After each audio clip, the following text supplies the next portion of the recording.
Salut les amis, Noël arrive et certains petits, Papa Noël va leur amener la PlayStation 5. D'autres ont déjà la console, mais souvent on me pose la question, dans quelle position faut-il la mettre? Horizontale ou verticale? Donc dans cette vidéo, je vous ai expliqué dans quelle position vous pouvez la mettre et surtout les conditions par rapport à l'environnement. Je vais aussi expliquer ce qu'il ne faut pas acheter et ce qu'il faut acheter et surtout comment l'entretenir afin d'éviter d'avoir des pannes. Sachez que je reçois beaucoup de consoles en panne parce que les personnes ne les entretiennent pas. Allez, c'est parti!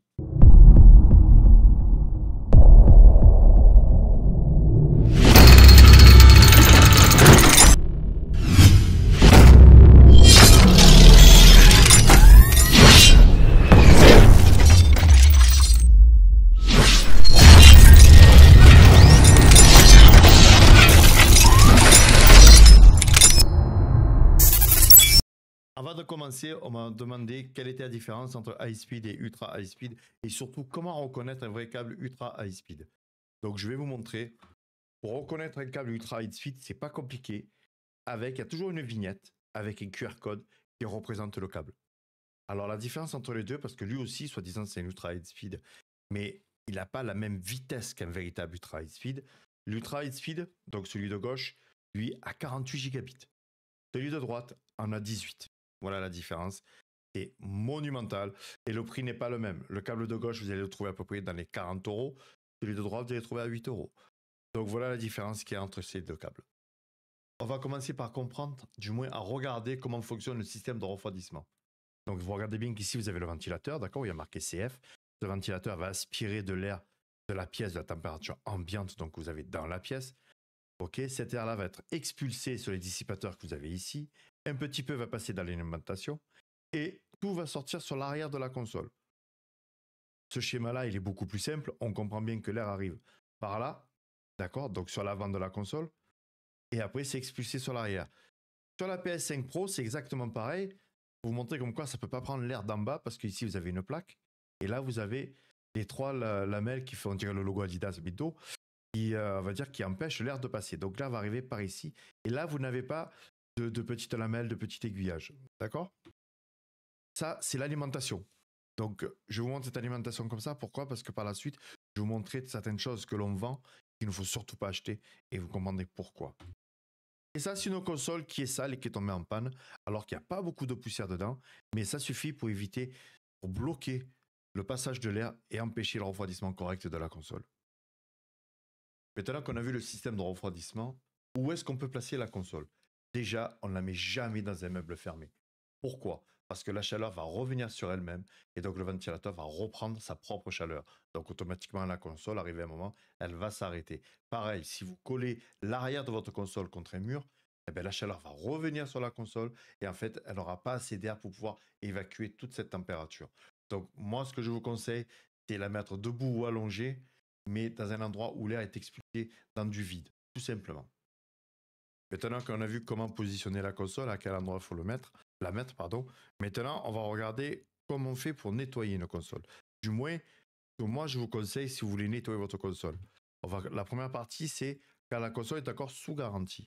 Quand votre console est sous garantie, il y a quelque chose qu'il ne faut jamais faire, c'est lever cette vignette que vous voyez ici sur la console du milieu, où je mets la souris, ou sur celle de gauche, vous avez vu qu'elle était enlevée. Sachez que Sony peut vous dire que la garantie n'est plus prise en compte parce que vous avez enlevé ça. Pourquoi? Parce que vous avez un connecteur qui est soudé sur notre carte mère. Si vous arrachez le connecteur, vous n'avez plus de garantie. Et sachez un truc, tout ce qui est autorisé, vous avez des vis qui vous apparaissent devant vous. Comme ici, pour mettre par exemple un disque dur NVMe. D'accord? Donc, en aucun cas, vous devez l'enlever. Maintenant, si vous n'êtes plus sous garantie, là, vous pouvez l'enlever. Je vous rappelle que la garantie est de 2 ans par rapport au constructeur. Là, on voit la console, bien entendu, que je vous ai montré tout à l'heure avec la saleté. Ce qu'il faut savoir, c'est que pour le nettoyer, là, il faut un aspirateur. Mais ne prenez surtout pas une brosse ou quoi que ce soit. Pourquoi? Parce que vous allez forcer à rentrer la saleté à l'intérieur entre les lamelles. Souvent, on ne peut pas les récupérer. Donc, vous mettez un coup d'aspirateur sans toucher avec la brosse. Et là, vous verrez que ça viendra très bien. Alors ça, c'est pour ceux qui vont démonter leur console. Je m'explique. Quand vous allez démonter votre console, l'avantage par rapport à d'autres consoles, c'est que elles, les plaques restent collées sur la carte mère. D'accord? Donc, en aucun cas, vous devez les enlever.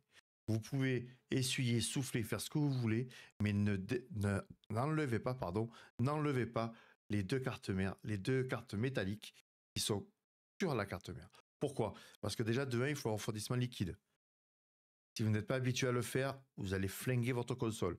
Et de 2, quand on enlève ce qu'on appelle les pattes thermiques qui sont en dessous, il faut remettre des neuves. On ne remet pas celles qui avaient déjà d'origine. Pourquoi? Parce qu'elles sont un peu déformées, des fois il se forme des espaces, et de là vous risquez de provoquer une panne. Donc faites en sorte de garder votre carte mère avec leur plaque, et comme ça vous n'aurez moins de problèmes quand vous allez la remonter. Pour la souffler, quand vous voulez la souffler, ici, là, vous soufflez toujours par l'arrière. Alors les astuces pour nettoyer votre console, c'est quoi? La première des choses, il faut que la console soit froide. Si elle est chaude, surtout pas. Choc thermique, on ne sait jamais. Une bombe à air ne se secoue pas. Si vous la secouez, vous allez créer comme un petit peu de glace, d'accord? Et cette glace, c'est de l'eau. Et donc, vous pouvez avoir après de l'humidité. Par précaution, on ne secoue pas une bombe à air. Et on l'utilise par à-coup, on appuie dessus. Si vous avez un souffleur, c'est encore mieux. Vous avez plusieurs styles de souffleurs que vous trouvez sur Amazon, de 130 € jusqu'à 30 €, ou un compresseur. Et là, c'est vrai que vous aurez beaucoup moins de problèmes. Dernière chose, le conseil que je vais vous donner, si vous voulez vraiment nettoyer votre console et être sûr que votre console soit froide, quand vous avez fini le soir de jouer, on va dire, vous débranchez l'alimentation. Pourquoi? Comme ça, pendant la nuit, la console elle va être débranchée. Déjà, les condensateurs vont être déchargés. D'accord? Ça, c'est certain. Mais surtout, c'est que vous êtes sûr qu'elle ne sera pas allumée. Et si vous voulez l'allumer involontairement, on va dire, eh bien là, ce ne sera pas possible. Ça va vous rappeler que vous devez nettoyer votre console. C'est une petite astuce qui marche très bien. Maintenant, on va voir qu'est-ce qu'on peut acheter qui va nous permettre de pouvoir refroidir la console pour éviter certains problèmes. Ce produit. Alors, ce produit, il est exceptionnellement inutile. Pas compliqué. Pourquoi? Parce que, comme je vous ai expliqué au tout début de la vidéo, je vous ai montré le bas de l'alimentation et c'est fermé. Comment font-ils pour prendre de l'air sur quelque chose qu'il n'y a pas?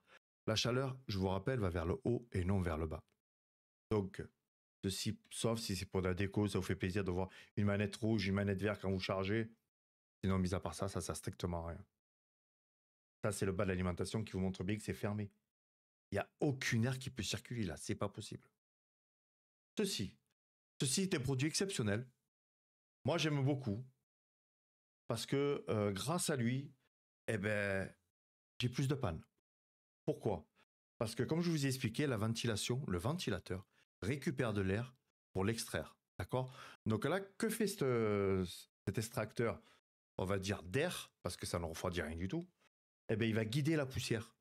Et on obtient ça. Voilà. C'est-à-dire que là, on obtient une console où le dissipateur est rempli de poussière et bien guidé par les ventilateurs, histoire de bien planter la console. Donc ça, ce sont des produits à bannir. Il faut le bannir. C'est interdit. N'achetez ni ventilateur qui souffle dedans, ni ventilateur qui est extrait. En fait, ça récupère l'air qui est soufflé par le ventilateur qui est à l'intérieur. Et là, c'est juste un guide. Je rappelle que pour extraire de la chaleur sur un dissipateur, il faut que le ventilateur soit posé sur le dissipateur. Alors que là, il en est très loin. Donc ça ne sert strictement à rien. De plus, ils vont vous montrer une température, oui, vous gagnez 2-3 degrés. Allez, on va dire 10 degrés, parce qu'il y a des pubs qui sont fausses jusqu'à 10 degrés. Pourquoi? Parce que chaque ventilateur se partage la température, tout simplement. C'est pour ça qu'en fait, la température est faussée à l'extérieur. Ça, par contre, c'est ce que j'ai pris pour moi. Alors oui, c'est très efficace. Pourquoi? Pour ceux qui ont la console, bien entendu, à l'horizontale. Pour une simple unique raison, c'est que j'ai décollé de mon bureau, du support, on va dire, j'ai décollé le bas de la console. Pour une simple unique raison, c'est que ça chauffe.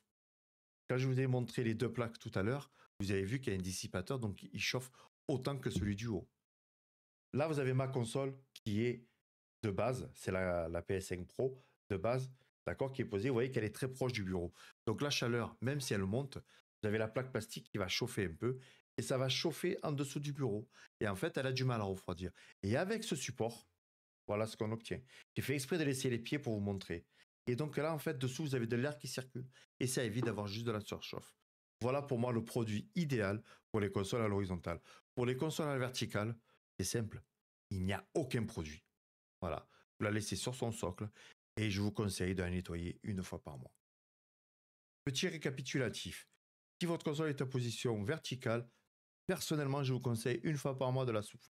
Si elle est en position horizontale, une fois tous les 2 mois. Alors, Vous n'êtes pas obligé de la souffler pendant 3 heures. Avec une bombe à air, vous pouvez la souffler, je pense, au moins pour 1 an. C'est pas la peine de vider la bombe dedans. Maintenant, je vous rappelle la petite astuce, c'est de débrancher la console pour éviter d'avoir une mauvaise surprise. C'est-à-dire que si vous l'allumez, c'est mort, vous êtes obligé d'attendre. Il faut savoir que la température dans la console monte extrêmement vite, ce qui est tout à fait normal, vu la puissance. Par contre, n'achetez pas n'importe quoi. N'achetez pas des ventilateurs qui vont souffler dans la console ou des ventilateurs soi-disant qui vont extraire. C'est faux. C'est juste en fait des attrape-nigo, excusez-moi l'expression, mais c'est la vérité.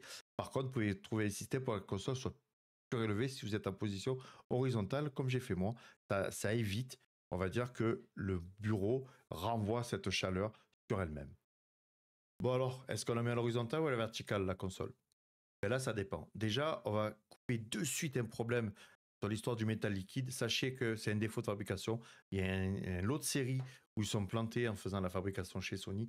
C'est pour ça qu'il y a eu quelques consoles, vraiment très peu, qui ont un problème de métal liquide parce qu'il y en avait trop comparé à la norme. Voilà pourquoi il y a eu ce problème-là. Maintenant, alors, moi, ce que je vais vous conseiller, si vous avez un appartement où vous avez beaucoup de poussière, ça existe. Si vous avez des travaux chez vous, des travaux autour de vous, si vous la mettez à la verticale, vous allez avoir beaucoup plus de poussière au niveau du dissipateur que si vous la mettez à l'horizontale. Donc c'est par rapport à l'environnement. Donc si par contre vous la mettez à la verticale, ce que moi je vous conseille, c'est de la souffler 1 fois par mois. Ça vous prend 2 minutes. Vous la soufflez par l'arrière et après vous la rebranchez, vous l'allumez. Vous inquiétez pas, ça ne fera rien. Pourquoi? Parce qu'il n'y aura aucun brin de poussière qui sera collé dans la console. C'est pour ça que vous pouvez le faire. Si votre console par contre est à l'horizontale, ça peut être 1 fois tous les 2 mois. Personnellement, la mienne est à l'horizontale, je le fais quand même 1 fois par mois. Pourquoi? Au moins je suis tranquille, c'est fait et on n'en parle plus. Je prends une date et puis voilà. Comme ça, je suis sûr de ne pas avoir de poussière à l'intérieur et je suis sûr surtout de ne pas avoir de problème. Parce que je vous explique, une console qui tombe en panne, parce que c'est une panne, si tu as une surchauffe, sachez que ça peut engendrer d'autres pannes par la suite. C'est comme si par exemple vous vous fissurez le bras, vous en occupez pas, après le bras il va se casser. C'est exactement la même chose. Donc c'est pour ça que je vous conseille vraiment de la souffler 1 fois par mois. Ça vous prend 3 minutes. Et puis terminé. Vous prenez une bombe à air. Vous ne la secouez pas, surtout pas. Vous la maintenez droite et vous tenez juste la tige. Donc vous prenez bombe à air. Il y a des petits compresseurs maintenant qui se vendent. Vous avez des petits souffleurs aussi qui se vendent à 30 € sur Amazon. Vous prenez ça, vous la soufflez et puis c'est terminé. Et comme ça, vous gardez longtemps votre console. Sur ce, je vous dis à bientôt. Et il va y avoir bientôt d'autres vidéos, mais là, ce sera sur FC25. À la prochaine!